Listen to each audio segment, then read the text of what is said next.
बच्चों, हमारा आज का टॉपिक है गजल। एक गजल या किसी शेर की तशरीह हम कैसे कर सकते हैं। अक्सर व बेशतर हमने देखा है कि एक बच्चे को किसी भी शेर की तशरीह करनी बहुत मुश्किल लगती है। इसलिए कुछ टिटबिट्स हैं हमारे पास जिनसे आप किसी हद तक एक शेर या किसी भी शेर की तशरीह कर सकते हैं। तो उससे पहले हम पहली गजल की तरफ आते हैं, मगर उससे पहले हम ये पढ़ना जरूरी समझते हैं कि हम किस शायर की शायरी पढ़ते हैं। हमें जो शायरी पढ़नी है वो है फराग गोरखपुरी। फराग गोरखपुरी हिंदुस्तान के मायानाज शुरा में इनका शुमार होता है। 1896 में इसकी पैदाइश हुई है और 1982 ईस्वी में इसकी वफात हुई है। फराग गोरखपुरी बहुत ही एक इल्म व अदब के घर से ताल्लुक रखते हैं। क्यों? क्योंकि इसके जो वालिद थे वो पढ़े लिखे थे और पेशे से वो वकील थे। तो इस हिसाब से वो एक अच्छे और पढ़े लिखे घर से ताल्लुक रखते थे। तो इसकी तालीम इलाहाबाद में हुई। इसने फारसी भी पढ़ी, इसने इंग्लिश भी पढ़ी, इसने उर्दू भी पढ़ी। हालांकि इसने इंग्लिश में भी शेर कहे हैं। बहुत सारी सोनेट्स इसने लिखे हैं। इसकी इंस्पिरेशन इंग्लिश के मशहूर 2-3 शायर जो थे, पॉइट थे, जैसे जॉन कीट्स हैं।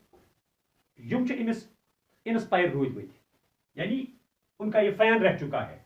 जॉन कीट्स अंग्रेज शायर, मशहूर शायर।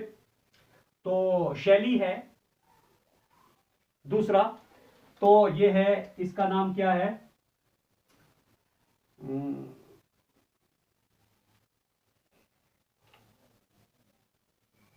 और सबसे मशहूर शायर इंग्लिश में वर्ड्सवर्थ। इनका फैन रह चुका है। यमन 3 अंग्रेज शायरन हुंद, जॉन कीट्स, शैली तो वर्ड्सवर्थ। तो अम बगैर फराग गोरखपुरी जबरदस्त काबिल तो जहीन नफर ओसमुत। तो तालीम मुकम्मल करने के बाद इसने ज्वाइन किया। उस समय हिंदुस्तान में एक मूवमेंट उठी थी, एक तहरीक उठी थी अंग्रेजों के खिलाफ। अंग्रेजों को भगाने के लिए बहुत सारी वहां पे तहरीकें उठी। तो उन तहरीकों में सबसे अहम इंडियन नेशनल कांग्रेस, जिसका आपने नाम सुना होगा हिस्ट्री में, इंडियन नेशनल कांग्रेस। तो इसके अहम रुकन थे फराग गोरखपुरी। तो चूंकि इंडियन नेशनल कांग्रेस वो मूवमेंट थी जो अंग्रेजों के खिलाफ उठी थी, अंग्रेजों को भगाने के लिए उठी थी, इसलिए उसी के कारण इसे जेल भी भेजा गया फराग गोरखपुरी को। तो इसलिए पता चलता है कि फराग गोरखपुरी एक इनकलाबी जहन के आदमी थे, आजादी के ख्वाह थे। क्योंकि हिंदुस्तान पे अंग्रेजों ने बहुत सालों तक हुकूमत की। हालांकि वो जबरन हुकूमत थी। उन्होंने बहुत जुल्म ढाया हिंदुस्तानियों पे, कत्ल किया, कत्ले नाहक किया, बच्चों को भी नहीं छोड़ा, तो सबको सताया। इसलिए हिंदुस्तानियों को बहुत से मुश्किलात और दुखों का सामना करना पड़ा अंग्रेजों के द्वारा। तो उसी कारण उनके खिलाफ जो उठी थी बहुत सारी तंजीमें, उनमें से इंडियन नेशनल कांग्रेस एक तंजीम थी, जिसके कारकुन थे फराग गोरखपुरी। तो उसी के लिए उसको जेल भी भेजा गया। तो इसके अलावा फराग गोरखपुरी ऐसे वो वाहिद शायर हैं जिन्हें बहुत सारे अवार्ड से नवाजा गया। जैसे 1960 में हिंदुस्तान का मशहूर अवार्ड साहित्य अकादमी अवार्ड एक। तो उसके बाद 1968 में पद्म भूषण अवार्ड। यम तिम अवार्ड हिंदुस्तान माने जाने वाले अवार्ड्स हैं। तो 1969 में मुल्क का सबसे बड़ा अवार्ड ज्ञानपीठ अवार्ड, और सबसे अहम 1982 में जो इससे सबसे बड़ा अवार्ड दिया गया, मोदी गालिब इनाम। मोदी गालिब इनाम। इतने सारे अवार्ड्स किसको मिले? फिराक गोरखपुरी को। फिराक गोरखपुरी सीधे साधे बंदे थे, सीधी सादी शायरी करते थे।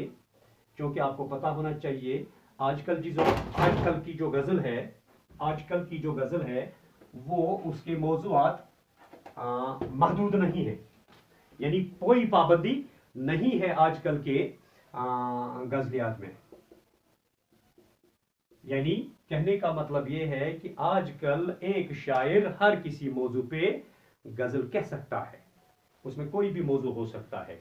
तो उसी हिसाब से जब हम फिराक गोरखपुरी की गजल देखते हैं, क्योंकि हमने एक बात पढ़ी जो उसकी सवानिया हयात में भी लिखी होती है, उसने एक बात पढ़ी, वो इनकलाबी जहन के बंदे थे, तो इसलिए कहीं ना कहीं फिराक गोरखपुरी ने उस हिसाब से भी शायरी की होगी।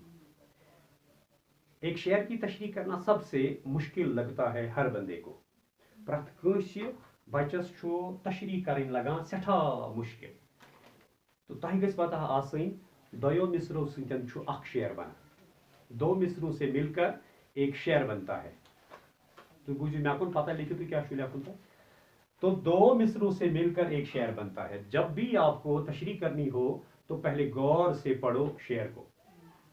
जैसे ये वाला शेर है, रुकी रुकी सी, आप निकालो जरा अपना पेज 106।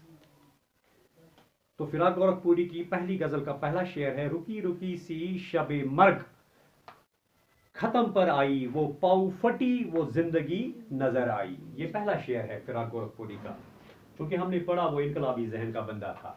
अक्सर व बेशतर जब हम अच्छे से एक शेर को पढ़ेंगे तो माने निकालने में आसानी हो जाती है, पहली बात।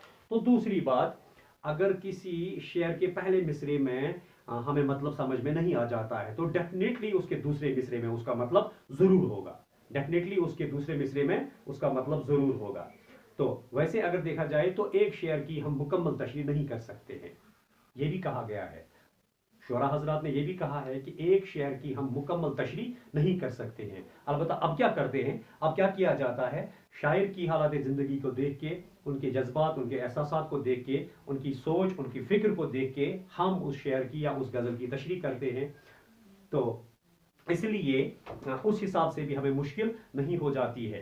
तो अक्सर व बेशतर शेर खुद बताता है मेरा मतलब क्या है, खाली बस समझने की बात है, खाली बस समझने की बात है। सीधा मैं आ जाता हूं फिराक गोरखपुरी की जो पहली गजल है। गजल के जितने भी अशार हों, चाहे 5 हो चाहे 7 हो, उनका मौजू अलग अलग होता है। गजल जो भी हो उसके कितने भी अशार हों, उनके मौजुआत अलग अलग होते हैं। जबकि नज़म में ऐसा नहीं होता है। तभी तो हम देखते हैं नज़म के ऊपर उन्वान होता है, यानी उसी उन्वान के तहत पूरी नज़म होती है। तो यही फर्क है, मेन डिफरेंस है किसमें, गजल में और नज़म में। गजल का हर शेर अलग मतलब रखता है, जबकि नज़म में एक ही उन्वान के तहत पूरी नज़म होती है, तभी उसके ऊपर कुछ नाम लिखा होता है, जैसे हमुद होगा, नात होगा, वगैरह वगैरह।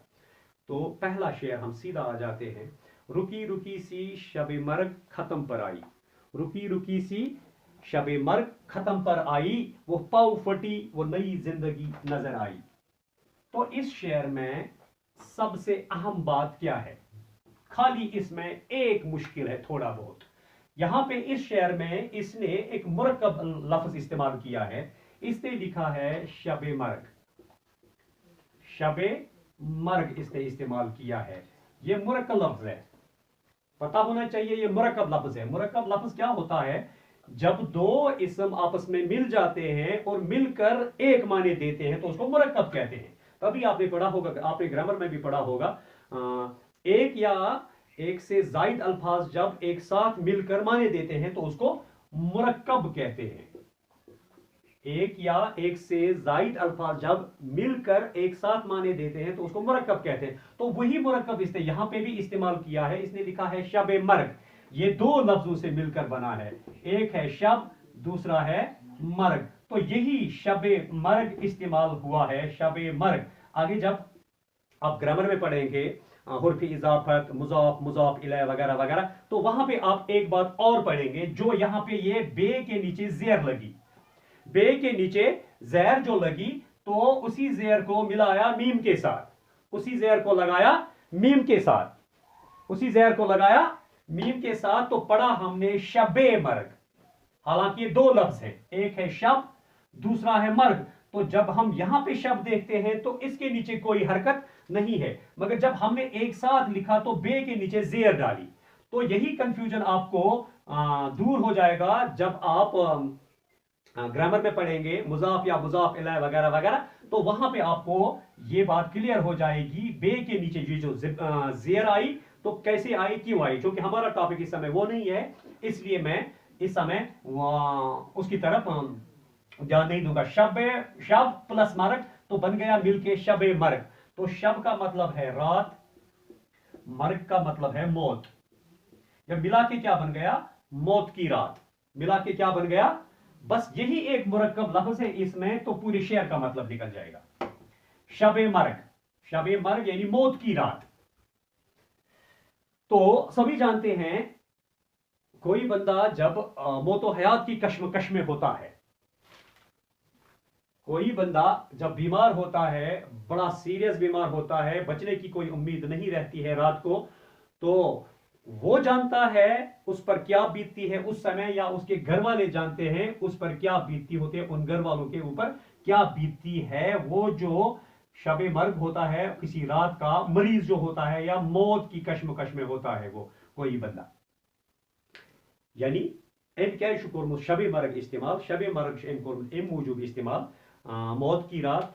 एक बंदा जो मौत व हयात की कश्मकश में होता है रात को, तो उसकी अलग ही हालत होती है, उसकी हालत वो खुद बयान नहीं कर सकता है, किन दुखों किस दर्द और किन तकलीफों का सामना करना पड़ता है उसको। तो ये बेसिकली तशबीह दित्मस, शबे मर्ग तशबीह दित्मस, मौत की जो रात होती है वो कितनी कठिन होती है, कितनी मुसीबत ज़दा होती है, कितनी तकलीफों से भरी होती है। तो इसी की तशबीह दी है इसने एक आम हिंदुस्तानी के साथ, यानी इसके कहने का मतलब है आम हिंदुस्तानी जो है, जब अंग्रेजों ने उन्हें जुल्म डाया, उन पर जबरन हुकूमत की और उन्हें दुखों और तकलीफों का सामना करना पड़ा अंग्रेजों से, तो इसलिए हर एक हिंदुस्तानी दुखों और परेशानियों में मुब्तला था। हर एक बंदा परेशान था, किस तरह, जिस तरह एक बंदा मौत से लड़ रहा होता है रात को, उसको कितनी तकलीफों का सामना करना पड़ता है। तो उसी से तशबीह दी है आम इंसान की, कि आम इंसान की हालत भी वैसी है जब अंग्रेजों ने कब्जा कर रखा था हिंदुस्तानियों पे और उन पर वो जुल्म डाल रहे थे।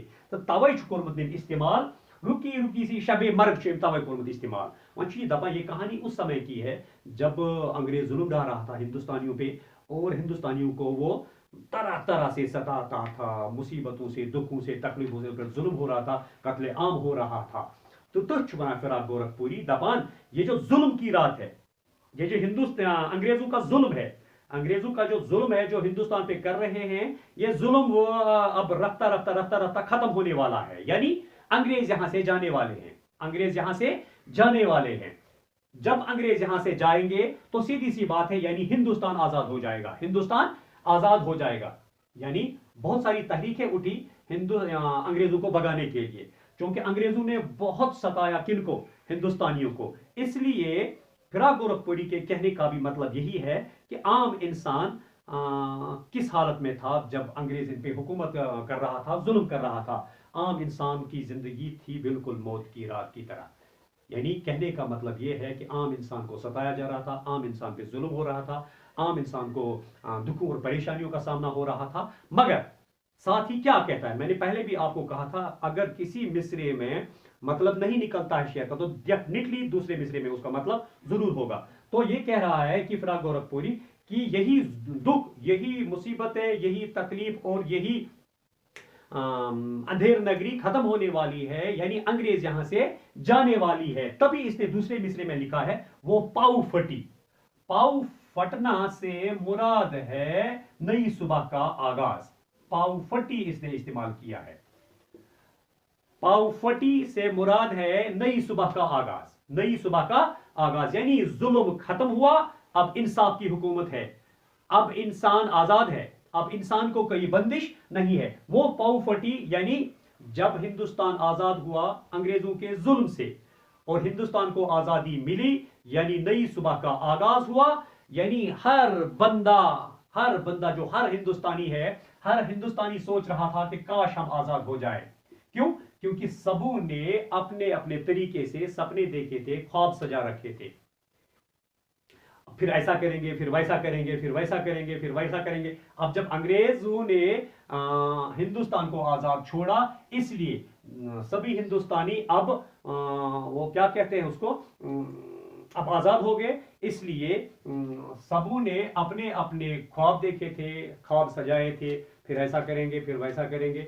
तो फिराक गोरखपुरी के कहने का मतलब ये है, जब जुल्म की हुकूमत खत्म हुई, अंग्रेजों की जुल्म की हुकूमत खत्म हुई, तो नई सुबह का आगाज हुआ और हिंदुस्तान आजाद हुआ। हिंदुस्तान जब आजाद हुआ तो आम हिंदुस्तानी अब अपनी मर्जी से जीने लगा, अपनी मर्जी से जीने लगा, अपनी मर्जी से वो अब ख्वाब सजाने लगा। तो यही इसके कहने का मतलब है, रुकी रुकी सी शब मरग खत्म पर आई, यानी ये जो उर्से से अंग्रेजों ने हिंदुस्तानियों पे जुल्म ढाया था, अब ये जुल्म खत्म हो रहा है और अब हिंदुस्तान आजाद हो रहा है। हिंदुस्तान आजाद हुआ तो हिंदुस्तानी आजाद हुए, हिंदुस्तानी आजाद हुए तो इसके कहने का मतलब ये है कि अब लोग खुशियां मना रहे हैं, लोग अपने तरीके से अब ख्वाब देखने लगे और ख्वाबों को सजाने लगे। यो गडनिकिस शेयरस मतलब मे बासान आज करो युतुई, तो इंशाल्लाह तो ये करो कंटिन्यू इंशाल्लाह सुबह as per the time table. तो उम्मीद था कि तुम समझो ये, तो अति लगे तुम आसानी, आपको आसानी हो जाएगी शेयर को तशरीह करने में। तो जहां कहीं भी आपको क्वेश्चन आ जाएगा तो इंशाल्लाह अगले वाले लेक्चर में मैं उम्मीद रखूंगा कि आप मुझसे सवाल करेंगे ताकि मैं आपको मुतमिन कर सकूं। बाकी इंशाल्लाह फिर मिलेंगे इंशाल्लाह दोबारा।